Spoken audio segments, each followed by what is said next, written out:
that time of year. It is. Holidays are here. As you may have noticed. Holidays are here. Sorry, That's totally what I thought of right away. Do do do do. Yeah. So that's what I thought of right away. So yes, the holidays are here. You need to entertain family. Some of your family might not be into games, or they don't. These are think good options. They're not going to get right. Like people get angry, like Monopoly and. Yeah. Right. But, you know, we wanted to share some ideas of games that are super easy to teach, that are... I had, like, 3 criteria. They didn't have to meet every single one, but they have to, like, one of the 3. Be easy to teach, be able to have a lot of people play, or be, like, quick. So that it's easy to, like, rotate people in, or that kind of stuff. We have 10 that I pulled aside to share with you because I kind of had to limit it at something. I have the link that I'm putting in has a list of like 25 or so games, and just right now I'm sitting here and I forgot to grab Happy Salmon. Like I didn't grab that. Unusual spot. So there's definitely some things that you can play, and they're ones that everyone should have fun playing. Mm-hmm. So whether or not they're used to gaming, and that might be a good way to kind of pull them into it a little bit more. And then the suggestions are great to keep it family friendly, because I can definitely also give a separate list that's more geared towards adults, but if you're having a mix of kids and adults and different gaming levels, these are some ideas that we think are good. They're ones that we've taken along, that we do take along to places, that we use to introduce people to, and when people ask for suggestions, these are some of the ones that we tell them. Where do you want to start? I have a pile over there. Do you have a list of order or anything? I don't have it in like a specific order. I just kind of have them there. King Domino. I love suggesting King Domino because it is so easy to teach. It's very fun. It's not fair. Sorry, glare. Yeah, there's a glare.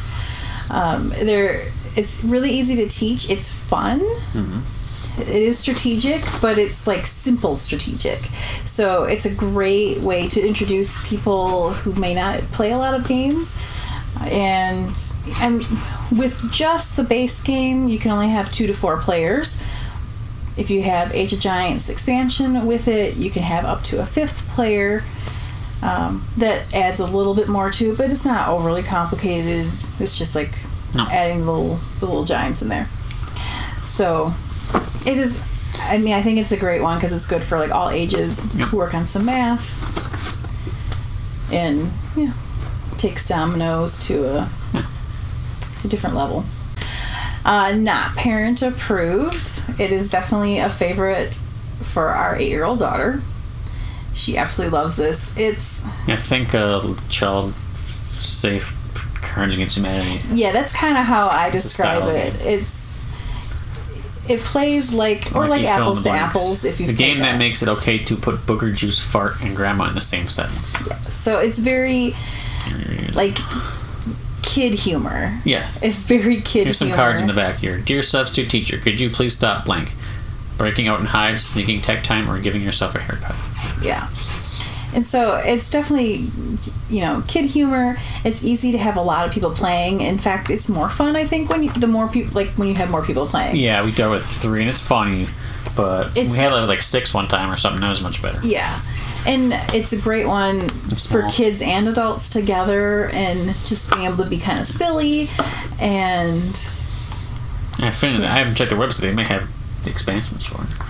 I honestly have no idea, but we've gotten a lot of use out of that. We've had that for a couple of years now, and it gets a lot of use. It's good for work on reading. It is, and whenever we've introduced it to somebody else, they end up enjoying it too. So I grabbed Ancestry by Calliope Games. It's like 2 to 6 players, so it's a little higher player count. It's actually a lot of room. Because it's like your board gets really big because you're building this family tree thing. Yeah, you do need space, but this is a great intro to card drafting. Yep. So and matching and stuff. And it's a way to do it without like someone feeling overwhelmed if they're not used to that style of game. And then I just thought the theme is good when you're getting together with family. Yeah, there you go. I mean, you're not building your specific family tree, but it's the idea of like generations and stuff. So I just thought it was appropriate. So it's pretty quick. Yeah, and the kids like playing it. Both 5 kids minutes play is it. about right. Yeah, they both play it. I mean, Xander wins. He doesn't play strategy, but he still wins. Right, and he's 5. Yeah. So. This one gets a lot of love. Unstable unicorns, because you definitely can have a lot of players. It's a little bit different style because it's best game in the whole wide world. Pipe says Barbara. Some people don't like what's called Take That, where you kind of have to go after other people, but Children. It's fun. Everyone that we've played it with has enjoyed it. Some people have bought it after playing it with us, and it's pretty easy. Like, it's easy to jump into the game. Yeah, like, it's not overly difficult. Cards. It's not overly difficult. It's easy to teach. It's not necessarily a short game, depending on how many people you have and how everyone is playing, but it's easy to teach. You can get everyone going in a few minutes. So. Yeah. That's one of our favorites. They have expansions for that. Hive Mind, also Calliope Games. It says 3 to 12 players, but honestly, you can have as many players as you want. Yeah, you don't need to use the board, really. You can just have the fun with the stuff if you want Right, to. you don't have to have the board. But the reason why it caps it at 12 is because that's how many beeples, like the little B-shaped pencils, too. tokens that are in there, and like the pencils. But if you just grab other things that can mark where people are, and you don't even necessarily have to do that, but if you want to, it's kind of like a trivia game, but there's no wrong answer. So we played it on, actually, it's on our YouTube channel. Yeah, we've played it. Yeah, we've played it on. There's videos on Facebook, and there's videos on YouTube of us playing through it. And I mean, really, there's a variety of different types of questions. They're all family friendly, and you are trying to come up with answers that other people are also coming up with. You want to think like everybody else. And so one of the things that's really neat with this, especially if you're doing this as you're getting together with family, especially family that you might not see a lot, is it provides an opportunity to talk about those things. Like, TV shows you remember as a kid, whatever. Yeah, like it triggers like stories and memories and sharing, and it can really create some special moments. So I definitely wanted to put that on the list. And the requirement is you can write, but you don't have to because Xander can't write. You just write for him. Right. He's able to answer the questions. Yeah. So we just modify it so he's able to still participate without having to write his answers down. But Yes, family one. So zombie dice, I mean, it might have a limit of what it suggests for players, but really you can have as many people as you can fit around a table so they can shake some dice. So it's like, I mean, it's super easy to play, it's super easy to teach. As long as you can handle rolling dice, you can play this game. Well, I mean, you can. If you don't like the idea of saying that it's like shotgun blast, which is technically what it is, when you roll the damage blast, because you are the zombies and you're trying to catch the humans. I mean, you can just say that like it's damage or whatever, but it's not like there's anything. It's just dice. There's nothing that's actually gory or anything. You're just rolling the whole thing right here. You have to shake and everything. Yeah, so it's super easy to travel with. Yep. And then it's super easy to teach. It's fairly quick to play, but yeah. Yeah, first to 13. That's just pretty quick. Oh, God. Speechless. So it's kind of a twist on charades. Instead of having teams, everyone is kind of their own. Like, you're not in teams, but everyone gets a chance to act out the cards, and everyone like writes them down, like what their guesses are. And we've had fun with that. Yeah, because you have to act out like a weird phrase that you don't normally would. And there's easy cards, there's medium, and there's hard. So, if you're playing with some kids, you could have them all drawing from the easier cards and the adults drawing from the harder ones or whatever. Although, it's not necessarily harder for them to guess. It just might be harder for you to act out. No, I thought you were saying giving birth. I was transforming into a werewolf, and he thought I was giving birth. Arissa still talks about that. She's like, you remember I when remember Dad exactly thought what you were doing, but But it's you know, it's easy to play. It's easy to teach. it's a nice twist on charades. You know, Yeah. charades like charades, So it's kind of a fun way to pull that out and like do that with everybody. So because there's no talking, you just write down. Right? yeah, which is why it's Tight-lipped. because you're quiet during Here's a that new time. one. So I put Dungeon Mayhem in here. We did receive this to review from Dungeons and Dragons, and we've been playing it. One of the reasons why I put that in here is because, well, you can see it's small. It's easy to travel with, so if you're traveling somewhere, it's easy to bring with. Mm-hmm. It's super fast. Super fast. Like, it's like a 10-minute game. Yeah.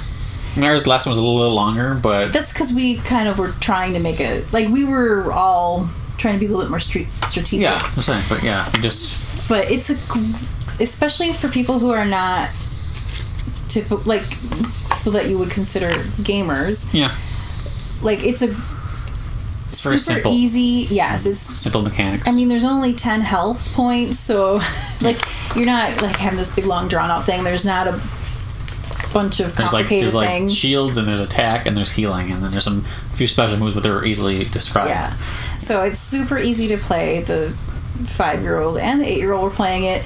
Now, I will say that depending on your child, they may, if they're not used to playing a game where someone has to attack like their character, or they are struggling with losing, you just might need to coach them through that, or maybe keep it more to like the older kids and the adults that are playing. But I still think it's a great... They could play it. It was... Yes. Well, they're also just tired. But they did have fun. They wanted to play again, even though they were upset but about... But they, legitimately won. I wasn't trying to let... Oh, yeah, I know. But I think it's a great option because it's so easy to play and it's so easy to teach someone. And if someone who has not played any sort of game like that has fun with it, then you know that you can start bringing them into more Hero Realms and all those kind of card games.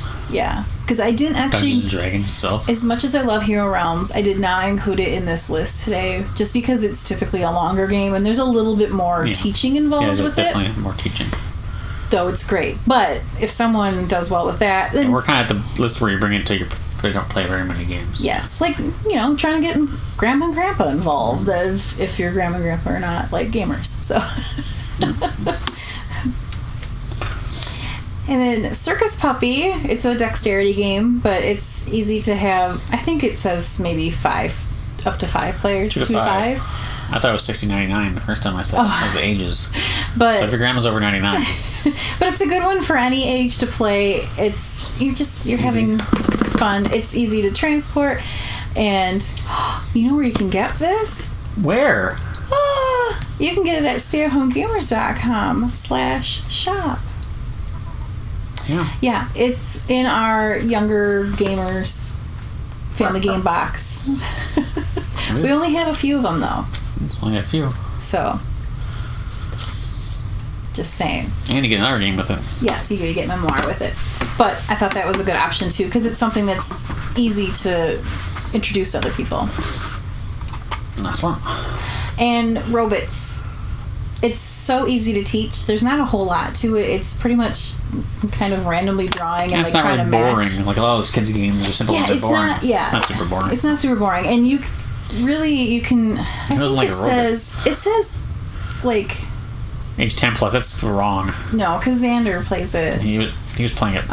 It says a year ago. Now the box says 2 to 7, but I think inside it says something about maybe more. You just have to deal out extra rows. I mean, at some point you might run out of cards, but you can deal in quite a few people. 10-20 minutes is about right. Usually it's pretty quick. Yeah, and when you have quick games like this, it's easy to kind of rotate around depending on how many people you have over for the holidays, so it's easy to kind of have a couple different games going or rotate people through. And we didn't want to think of anything that was necessarily super long, because when you're getting together for the holidays, a lot of times you're not necessarily you don't have like an hour plus to sit and play a game. And so most of these, all of those really are easy to travel with, but some of them are super easy because they're smaller if you are traveling. And then some of the other suggestions that we had were things like Balderdash. It's not going to be as much for the little ones, but it's still very family friendly, and it can be pretty hilarious with coming up with the... I'm trying to think of the example, like some of the examples, like coming up with what the title of a movie would be based on some description that they give you, and things like that. That's where you try to lie, right? Try to make them believe you. Yes. You try to make them think that your answer... there's like one real answer, and like everyone else is like putting in fake answers, so you're trying to get people to vote on yours. And Happy Salmon, I had mentioned that earlier. Now it's a little more active, though. It is. But it's good for a bunch of kids. It is. Especially since they don't really want to be quiet anyway. Yogi was good for kids. Yogi, yeah. Really anyone, but it's easy to have a bunch of people get involved with it. And the cards tell you different positions that you have to like... It's like Twister, but with your hands. You don't have to like get on Twister with yourself. Yeah, you don't have to like... Essentially. You just have to like put your elbow up or something. Maybe. Or you might have to hold a card like under your chin while you've got your hand on your head or something. As you do more and more, like it's like, it's like Twister, but... without a mat. Yeah. So you can have as many people as you want. You can play by yourself. I'm saying, I mean, you're not twisting around other people. Yeah. So, I mean, I could sit here and come up with lots of ideas for you, but I wanted to not be overwhelming either. I wanted to have a good selection of a different type of variety, different variety of games. Hey, ones you don't usually see in the stores. Yeah. These Speeches is in the store. I think King Domino, depending if you... some targets have it. We didn't see it, but... Did we see Speechless at the store? I've seen it at the store. Okay. The rest of these, I don't remember seeing them at the store. I think not parent approved might be at Target. I didn't see that. But for the most part, yeah, you might not see these going like to Target, Walmart, Meijer. Most of them are on Amazon. Otherwise, if you aren't sure where to find them, let me know, and I can help kind of direct you around. Unless you're looking for Circus Puppy, then come to us. Your local board game store would have at least some of these, if not all of them. Dungeon Mayhem is super brand new, so if your local store doesn't have it, that might be why. I think it's on Amazon right now. These are even good games to give as gifts. They are. They are excellent games to give as gifts, especially like if you're gifting like to a family, or even if you're just gifting, something to the kids, but you don't want to do like toys, and you want something that they can actually be learning while they're playing, spending time together. They're good experience type gifts, learning educational type gifts. So if you have any suggestions or any games that you totally love to take along to the holidays, definitely tell us down in the comments, because I love finding out what else people like to play. In our group, I put the question up about holiday, or like if you were traveling, or whether or not you were traveling or hosting, if you were going to be playing some games, and if you're taking games along, what kinds of ones are you taking?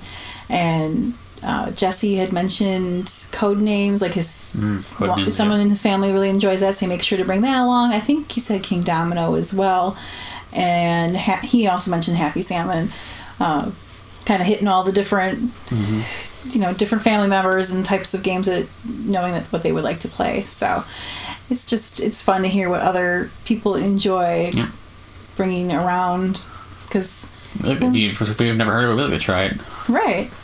Because I love finding out about new games. Even old games we didn't even play. Well, right. I mean, new to us. Yes. Games that we have not had experience with. There's some stuff that I, like, when I know certain people I go to visit, like, I know what kinds of games I probably should bring with. But then I always like to bring something else, too, that I'm not sure if they would be really interested in, but you never know. It's worked out for us. And it has, because I usually try to take different types of games along. Kind of get a feel for what they are drawn to. Are they drawn more to card games or dice games? Things like that. So thanks so much for watching. Have a safe and happy holiday. If we don't talk with you again until afterward. I was like, if we don't talk with you again, if we don't, because I was gonna say if we don't see you, but like it's more like you see. I can't see you. But I think we can't see. Let me try that again. So have a safe and happy holiday, and we'll see you at the next game.